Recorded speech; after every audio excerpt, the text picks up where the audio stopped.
Under-Secretary of State for Foreign Affairs, Member of Parliament for the Five Star Movement since 2013, and has also, like several of our ministerial participants today, his own technology background is an IT consultant, I believe.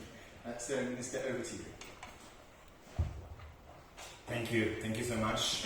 It's a real pleasure for me being here today. I would like to really thank Lord Willets and Carlo Calenda for this, for being here today and organizing this event. The British Ambassador Morris for the kind attention she always has to our governments and what we do and what we try to create, and also to our ambassador to the UK, Raffaele Trombetta. And I would also really like to thank Ms. Badenoch. Actually, we are 3 times colleagues. Both are MPs, member of government, and computer engineers. So that's pretty cool, I would say. And also, obviously, Lord Basil for the intervention he just ended. Well, during the COVID crisis, we discovered how intense our relations are among Italy and UK. And I mean, this connection is not just on the economic systems. We perfectly know how much they are interconnected, but also at the social level, and all the contacts that's been in place also to fight the pandemic were a symbol of that. And I really hope that this friendship is also really intense in the multilateral fora could really continue this path in the future. Italy, like the UK, is primarily an exporting country, and from 2010 to 2019, our export really dramatically increased by 41%, reaching in 2019 a record of 475 billion euros. That actually is 1/3 of our GDP, and this probably is something comparable to the same ratio that in UK the exports has. The positive trend of Italian foreign trade is also witnessed by the trade surplus that we have. It is almost 53 billion euros after Germany. We are the first for trade surplus in Europe. And this is the reason why we're really looking at 2020 to break the wall of 500 billion export. But as you know, then the black swan appeared, the COVID-19. So we had to really think on how to recover and how to fix our economy and put some really extraordinary effort in place to avoid any really even worse consequence. So, in fact, even though the numbers of the first 2 months after the lockdown were positive in terms of relaunch of the export, the general data of the year are obviously not good. And in the first 7 months of 2020, our export decreased of 14% and the import 17%. So these numbers are what we are dealing with in this moment. And I would say that even though the situation is like I just mentioned, the reaction from our government was immediate. And if I look to my specific role in Minister of Foreign Affairs and what we are doing with the Minister of Foreign Affairs, we really put a lot of effort on defining an innovative strategy to relaunch our export, and we created the so-called Patto per l'Export, so export pact. Well, Minister Di Maio launched this proactive strategy last June. It was the 8th of June, at the presence of several ministers, public authorities, and the many Italian business associations. The export pact relies on 6 main pillars: communication, promotion, information and training, trade fairs, e-commerce, and export trade finance. Each pillar has several digital features. Let me stress that to set this strategy we used a very inclusive approach, which we pursued through a wide online consultation process. Actually, I personally did it during the lockdown, and we involved more than 140 Italian business associations. This wide consultation was conducive to a better understanding of the needs of the business world in this critical phase, and obviously allowed us to shape our strategy for the future. First, the Italian Business Association underlined the importance of developing a digital communication campaign able to convey a new image of our country that, as you know, was very hit by the first arrival of the crisis, where everyone in the world thought that Italy was the only place outside China where the COVID-19 has hit. So this was one of the first requests that they gave to us. This campaign is now will be ready until the end of October, and it will be a very innovative one, using mostly social medias, but also in general new technologies like also video games and other 21st century possibilities. Second, the private sector encouraged us to continue with our promotion initiatives. We have a campaign, a set of events called the Promozione Integrata that are made by our diplomatic network, and through these initiatives we aim at promoting the Italian excellence in several domains. We just expanded this domain, trying to tell the world something more than the very famous 3F of the Italian fashion, food and foreigners.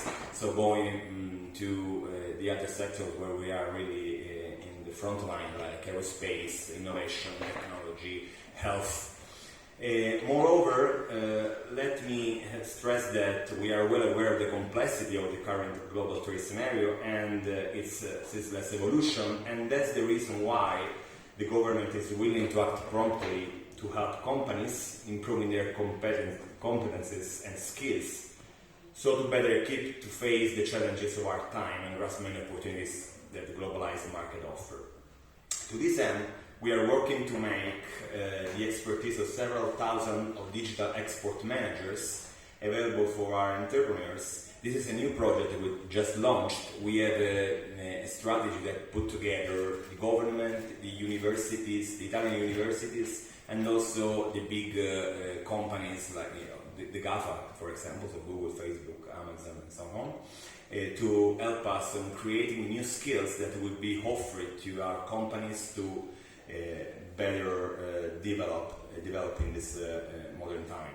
At the same time, last June, Minister Di Maio presented an e-book to illustrate in a user-friendly way to our companies the numerous public schemes and incentives put in place by our government, and rapidly it turned into a website that is already online, export.gov.it, that we have just launched, and in the first release is just, I would say, a static website where you can find, where all companies can find all the information about the instruments that they are ready to be used. But in the last release, that will be before the end of the year, they will have a system that will include artificial intelligence, machine learning, and a chatbot. So the result will be a system ready to give the right answer to the right company, and not just all the set of instruments that are online.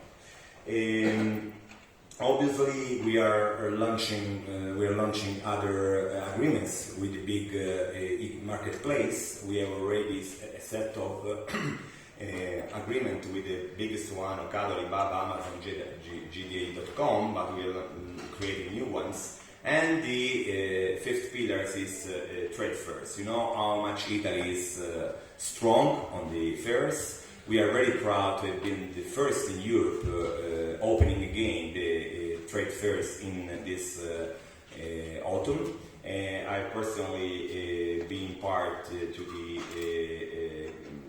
MIPEL and MICAM, that are two of the biggest that we have in Italy, and absolutely one of the biggest in the world. And with this kind of mix between digital and physical presence, we have achieved very good numbers. More than 3,000 buyers coming from abroad, so we really relaunched that. Obviously, we had the need to help in a financial terms also this environment where they have lost more than 70% of their normal income. At the same time, the last very important pillar of the strategy is the export and trade finance. Actually, half of the economic investment that we did is specifically on that, 1.2 billion euros, and the idea was to really help the SMEs to go abroad, to find new markets and to find new opportunities through the digitalization. The results was pretty good in terms of data that we have. Consider that in 2019, the whole year, we have we achieved the result of 239 million euros of grants and loans, and in the first 2 months of after the lockdown, we achieved the result of 864 millions. So, and 99% of the companies are SMEs, and 82% are new SMEs join the program. So it means that the simplification really worked out. So through this big process of digitalization and innovation, I'm sure that Minister Pisano told you a lot about that. We are really trying to have a new Italian momentum made on these two specific pillars. Obviously, we look at the post-Brexit in a very strategic way. I don't have to remember you how much our economies are interconnected, and if we really look at the no-deal Brexit in January 2021, we really look at a catastrophe. So we really have to focus on how to help each other and create a new shape of our relations. I'm sure that in this new year, where we will have a lot of possibility to exchange, like the G20, the G7 presidencies, will find a new way and a new path together to work on for the future. And I'm sure that the very similar approach that we have to this multilateral forum, mostly based on in the new year on the climate change and building new opportunities, will really help on new agreements. We will co-chair the COP26. This will be another good opportunity to shape a mix of dialogues, both on the idea that you have for the future of the world, but obviously also on a political term. So I'm really looking forward to this new year of relations, trying to achieve the best, even though the times are not very, very good for every one of us and for the European Union as well. So I really hope that this partnership will keep on being very solid in the year to come, and I really thank you for